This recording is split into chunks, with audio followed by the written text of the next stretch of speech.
Bienvenue sur votre inégalable et unique radio Ratanga. On dit qu'au bout de la patience, il y a le ciel.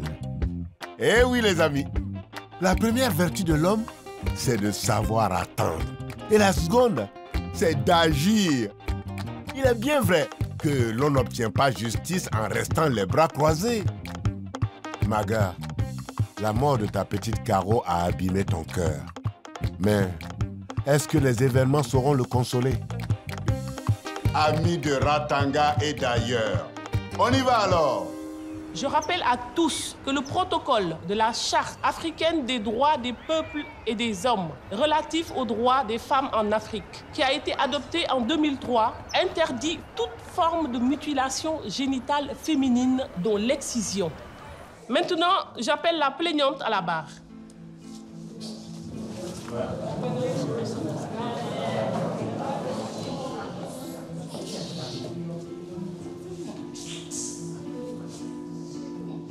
Madame, si vous voulez bien nous expliquer les événements qui vous ont poussé à porter plainte. Oui, ça s'est passé ici, à Jolal. J'ai laissé les filles pour jouer et quand je suis revenue, Caro n'était plus là. Assou m'a dit que Rokoba l'avait amenée. J'ai fini par la retrouver. Elle était en train de la faire exciser. J'ai tout de suite vu qu'elle était en danger. Je l'ai amenée d'urgence au centre de santé. Les médecins l'ont vite prise en charge, mais c'était trop tard. L'exciseuse a tué ma fille.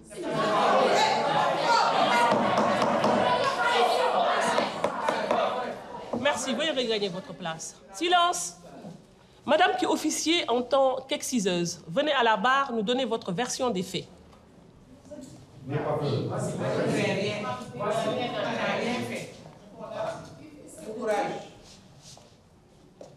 Ce qui est arrivé, c'est un accident. Ce que je fais, ma mère et ma grand-mère le faisaient avant moi. Dans la communauté, c'est très dur pour une fille non excisée de trouver un mari. C'est pour ça que les mères viennent chez moi faire exciser leurs filles. Je vois ici même, dans cette salle, des filles que j'ai excisées et qui vont très bien. Donc ce que vous dites, en somme, c'est qu'ici à Jolal, l'excision est la norme. Mais oui, les parents choisissent l'excision pour protéger leurs filles et l'honneur de la famille. Sinon, elles seront considérées comme étant impures. Elles ne pourront s'acquitter ni du devoir religieux. Elles ne pourront se marier car leurs descendance porteront malheur. Dans la plupart de ces familles, on considère la présence du clitoris comme un frein à la fécondité des femmes.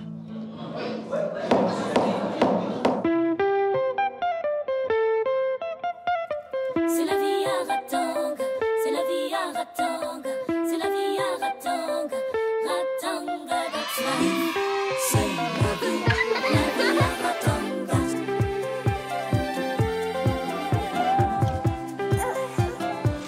Aïe, aïe,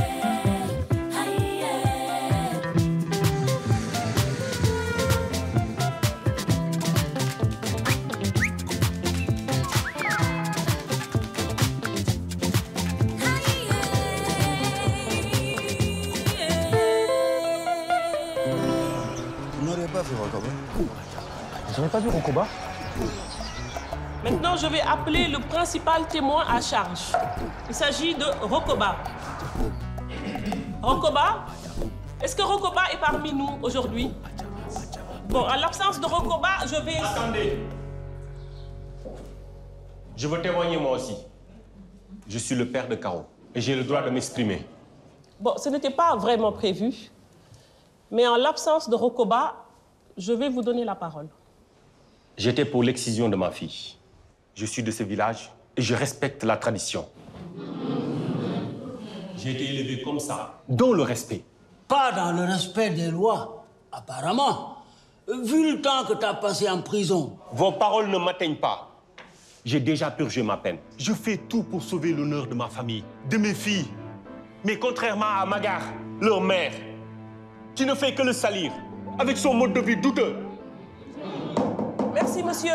Merci, ça suffira. Tu l'as vu? Non. En plus, moi, j'en ai ras la casquette de devoir lui courir après, quoi. Et peut-être que c'est pas aussi grave aussi. Tu rigoles ou quoi? Elle est témoin. Témoin dans un procès. Et c'est important, ça. Faut juste qu'elle se présente, c'est tout. C'est quoi le vrai problème? Tu sais, à toi, mon ami, je peux le dire. Ma propre mère, être accusée dans un procès pour la mort d'une petite, mais... T'as toujours été un bon fils pour elle. C'est pas le moment de flancher. Là, elle a besoin de toi plus que jamais. Ok, mon gars? Vas-y, et on continue à aller chercher. Ok?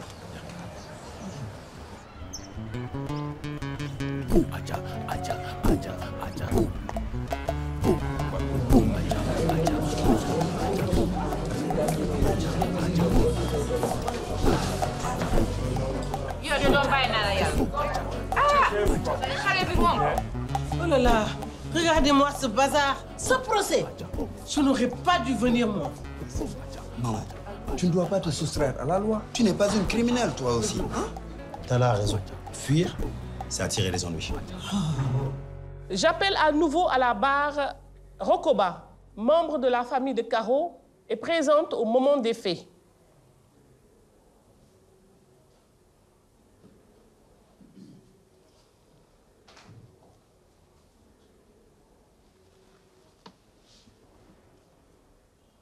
Madame, étiez-vous présente lors de l'excision de la petite Caro?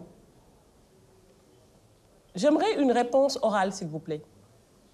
Oui, j'étais là. Je m'occupais des filles. Parce que comme d'habitude, leur mère en était incapable. C'est ça la vérité. C'est que Magar était en pleine dépression. Elle ne pouvait pas assumer son rôle de mère. Encore moins de garante des traditions.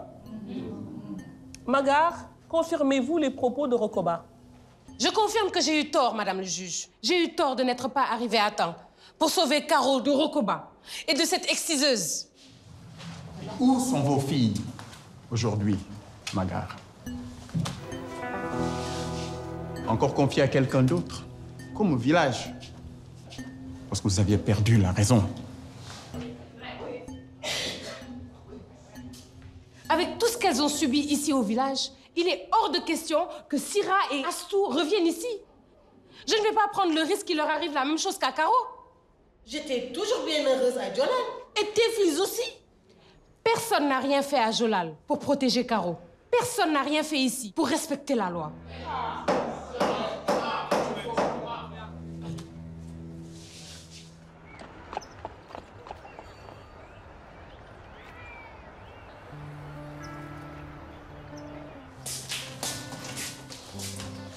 Servez-vous.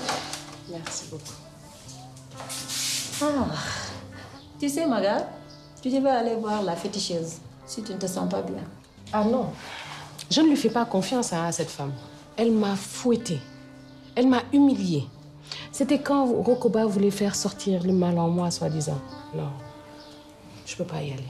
Silence, s'il vous plaît. J'appelle maintenant le chef du village à la demande de la défense. Mes chers amis, laissez-moi vous dire que tous ici, nous sommes en deuil de la petite Caro.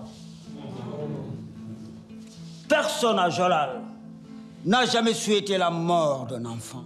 Je suis blessé qu'on attaque l'intégrité de notre exciseuse locale. Ce procès insulte notre communauté. Monsieur, vous parlez de règles communes.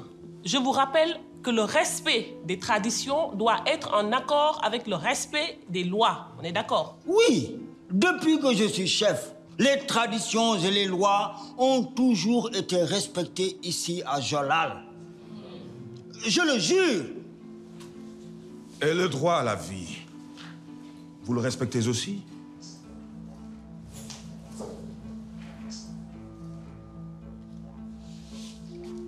Madame la juge,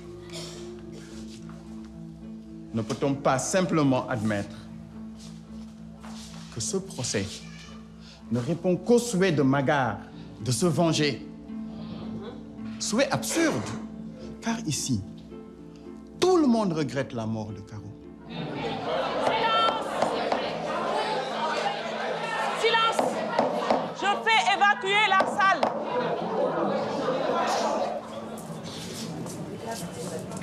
C'est scandaleux. On ne parle jamais de Jolal. Et quand on en parle, c'est pour nous insulter. C'est scandaleux. Et pourquoi, selon vous, est-ce une insulte? Mais c'est Magar qui fait la honte du village. L'excisée de la pauvre. Elle n'a fait que son devoir. Et depuis quand cette loi, elle est punie? Et en plus, c'est utile l'excision. Ça permet d'avoir une bonne hygiène et de mieux contrôler la sexualité sur les femmes. Monsieur le journaliste, c'est pas vrai ce qu'elle dit. Ce n'est pas l'excision qui empêche les filles de coucher ailleurs si elles veulent. T'en fais pas. Ça va se retourner contre ceux qui n'ont pas respecté la loi. Il faut y croire. Madame, accepteriez-vous de répondre à quelques questions? Moulay, ça va aller. Je peux répondre. Je veux répondre. Vous considérez que l'excision doit être abandonnée? Mais oui. Nous savons que l'excision n'a rien à voir avec la religion et que c'est très dangereux pour la santé de nos filles. Mais alors pourquoi la pratiquer? Qu'avez-vous à dire alors à ceux qui la pratiquent par respect des traditions? Souvenez-vous de ce que Amadou Ampateba disait. Il y a des pratiques que nos ancêtres eux-mêmes, s'ils revenaient à la vie, trouveraient caduques et dépassées. Silence, s'il vous plaît. Silence. J'ai ici le procès-verbal établi par la police de Ratanga. Ce document conclut, je cite, « Les suites de l'hémorragie causée par l'excision est sans aucun doute ce qui a mené au décès de Caro. J'appelle à la barre une des experts santé, Madame Yaye, la sage-femme du centre de Ratanga. Madame, confirmez-vous avoir pris en charge Caro aux urgences du centre de Ratanga? Oui, mais hélas, elle avait déjà perdu trop de sang. Et vous n'avez rien pu faire? Vous savez, j'ai été longtemps la responsable des sages-femmes de Ratanga. J'ai pu suivre toutes les grossesses de Magar. Et j'ai eu la chance d'être la sage-femme de tous ces accouchements, même celui de la naissance de Caro. Qui m'aurait dit que je la verrais mourir? Pouvez-vous nous donner quelques précisions sur l'excision? L'excision est une mutilation génitale féminine. Malheureusement, ces mutilations sont pratiquées sur des filles de plus en plus jeunes. Merci. À vos côtés, le docteur Moulay. Docteur, pouvez-vous venir nous expliquer les événements selon votre point de vue? La petite Caro est arrivée au centre de santé dans un état très grave. Nous avons pensé pouvoir stopper l'hémorragie, mais elle avait perdu trop de sang. Nous avons fait tout notre possible. Expliquez-nous les risques médicaux que représente l'excision. Eh bien, les conséquences dépendent du type et de la gravité de l'acte pratiqué. Il en existe des fortes et immédiates, comme le choc algique provoqué par l'hémorragie. Ce qui est arrivé à Caro. Il se peut qu'il y ait des complications obstétricales pouvant provoquer une souffrance fœtale. Il existe aussi des conséquences à plus long terme, comme des saignements, de vives douleurs lors d'un rapport sexuel. Je ne vous cache pas que cette pratique peut provoquer des troubles du comportement, de l'anxiété, allant même jusqu'à la dépression, en passant par l'irritabilité chronique et la frigidité. Cette femme,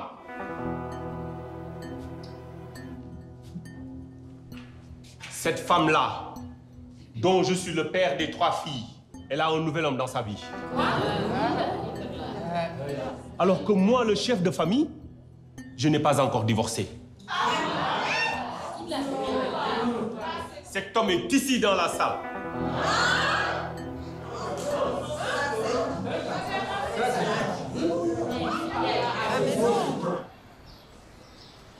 Je n'arrive pas à y croire. Ça paraît impossible, mais maintenant, Caro n'obtiendra pas justice. Ma petite fille. Ne dis pas ça, Magar. Tout n'est pas perdu. Je sais ce que tu penses de la féticheuse. Elle était là. Elle est la seule à pouvoir témoigner du mal que tu lui t'as fait. Mais même si c'est vrai, pourquoi elle m'aiderait?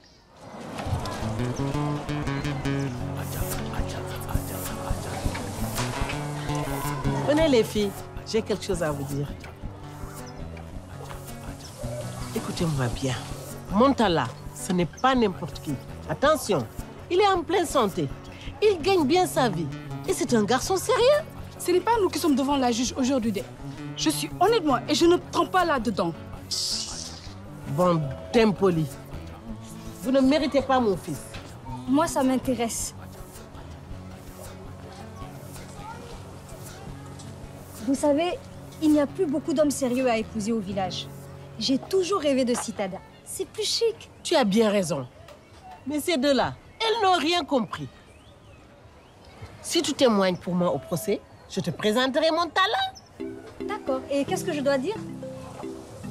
Maman, qu'est-ce que tu fais? On t'a dit de rester avec nous, non? Mon talent, tu tombes à pic. J'ai quelqu'un à te présenter. Qui sait? Peut-être qu'elle fera une très bonne seconde épouse. Regarde, comme il est beau et très citadin. Maman.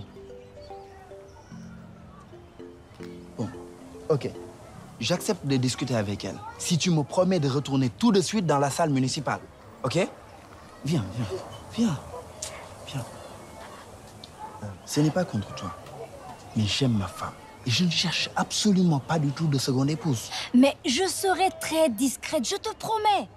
Je ferai toutes les tâches ménagères. Tu n'auras rien à t'occuper. Il y a beaucoup de choses à faire. J'ai une maison, des enfants et tout ce qui va. Et alors? Ah non. Ah non, non, non, non, non. Ça ne va pas être possible, là. Je ne veux pas d'un homme qui a déjà des enfants, moi. Je veux fonder ma propre famille. Alors, on y va maintenant?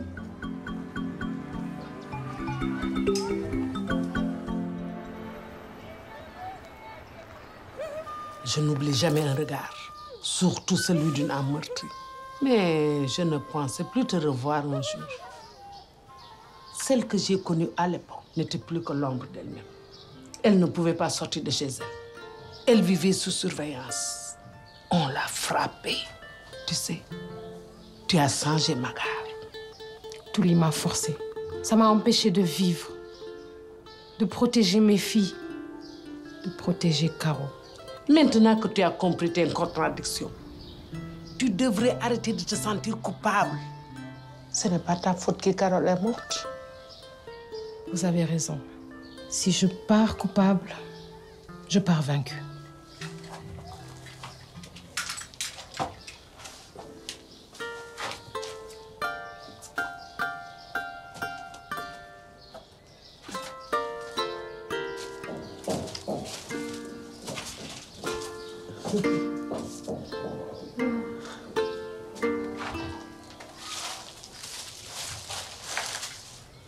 Elle avait l'air sincère. Merci de m'avoir mis dans ta confidence. Et c'est très important pour le tribunal d'avoir une autre vision d'elle. Si nous, les responsables, nous n'agissons pas pour changer tout cela, qui le fera? Tu as le droit de ne pas témoigner, mais tu as le devoir de le faire. Qui mieux que toi, médecin traditionnel au contact de la vie moderne, pourrait témoigner sur l'excision?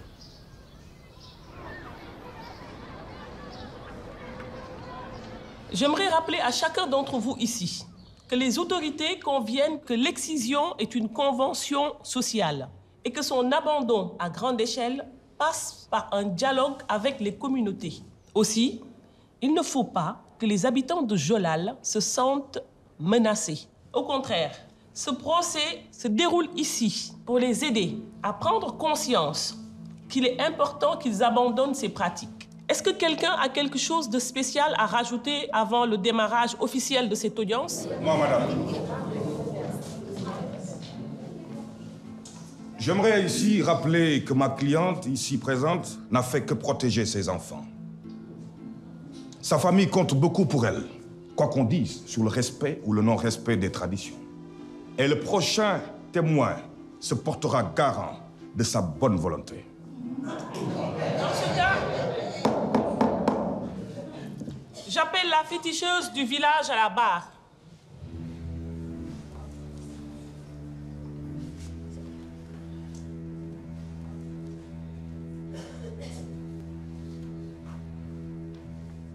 Je viens parler de mon expérience en tant que féticheuse du village et guérisseuse de la région.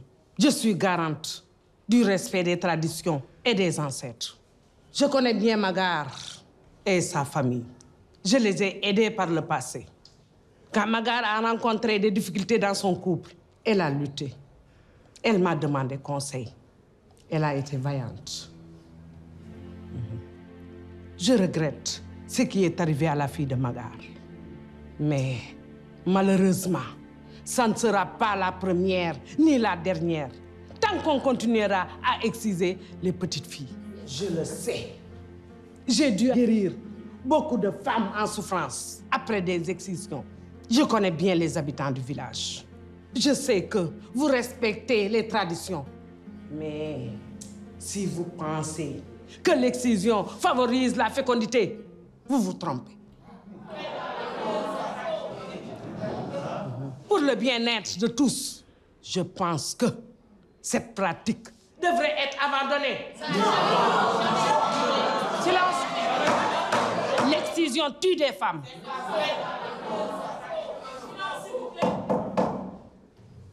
Monsieur, si vous voulez intervenir, veuillez venir à la barre, s'il vous plaît.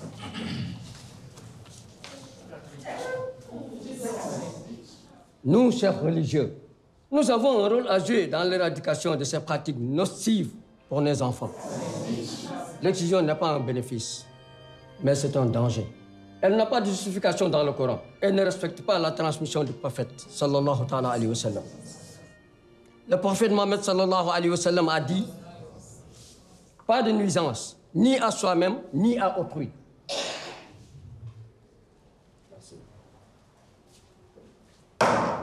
Merci à tous. L'audience est close.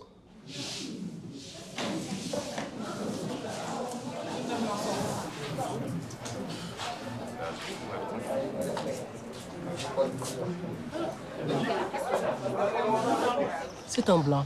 Hein? Lui, il n'a pas d'enfant. Il est même venu jusqu'au village, spécialement pour chercher une jeune femme sérieuse à épouser. Non. Qu'il est fatigué des filles de la vie, de leur frivolité. Moi, je ne suis pas frivole. Je le jure, je suis très sérieuse, madame. Tu as un peu d'argent en échange? Comme ça, je ferai aussitôt les présentations. Rokoba, vous êtes témoin à charge dans le procès? Hey, vous là. Ma mère ne pensait pas mal faire, vous savez. Pour elle, mais c'est très normal de faire exciser les petites filles. Elle vient de Jolal. Cette tradition, ça fait partie de sa vie. C'est à nous, la nouvelle génération de Jolal, de moderniser les traditions. Personnellement, j'ai 2 filles, mais je ne les ferai jamais exciser. Vous enregistrez là. Aujourd'hui, ici, il y avait beaucoup de monde. C'était bien.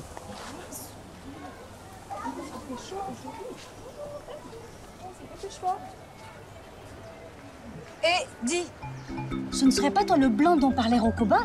Non, pourquoi? J'ai l'air blanc d'après toi? Mais qu'est-ce que tu fais là? Eh, moi je suis déjà engagé à quelqu'un d'autre, ok? Aïe, comment ça engagé? Tu es fiancé, marié, tu cherches une deuxième femme? Moi, je suis l'homme d'une seule femme. Écoute, si tu m'épouses, je t'offrirai ma virginité. Qu'en dis-tu? Je suis déjà amoureux, ok? Elle est lieutenant de police. Si vous continuez à me fatiguer, elle va toutes vous mettre en prison. Un lieutenant de police? T'es trop drôle, toi.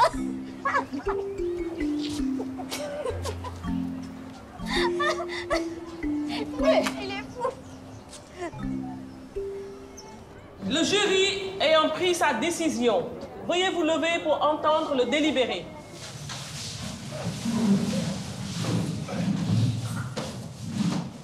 Madame, je demande une tribune avant le jugement.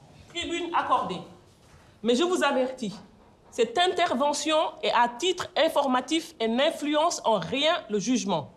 Je parle au nom des autres chefs coutumiers du village et des villageois que nous représentons. Après une longue concertation et après ce procès que tout Jolal a traversé ensemble, nous, les chefs, avons décidé d'un commun accord d'abandonner l'excision dans le village. Mais Jolal sera respectueux des traditions. Il le sera aussi au regard de la loi. Merci, monsieur, pour ce dernier témoignage. Je rappelle à tous que l'article 5 du protocole de Maputo interdit l'excision et les mutilations génitales féminines.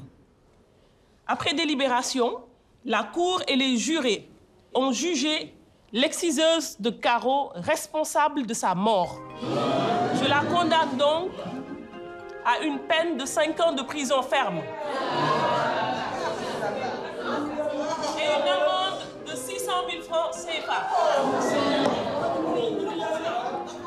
à vous, Touli et Rokoba. Les jurys vous ont trouvé particulièrement passifs alors qu'elle était en danger. Donc, vous serez jugés dans la deuxième partie de ce procès. L'audience est close.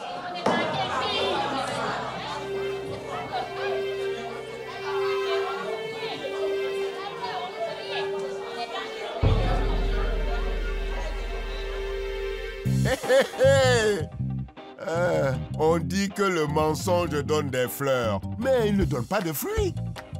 Eh oui, mes amis, les conséquences de nos actes finissent tôt ou tard par se retourner contre nous. C'est pourquoi il est plus simple d'agir honnêtement en toutes circonstances, même quand ça paraît difficile. Il est vrai que la vie réserve des surprises à tout le monde, bonnes ou mauvaises. Alors, amis de Ratanga et d'ailleurs, n'oubliez pas, on est ensemble.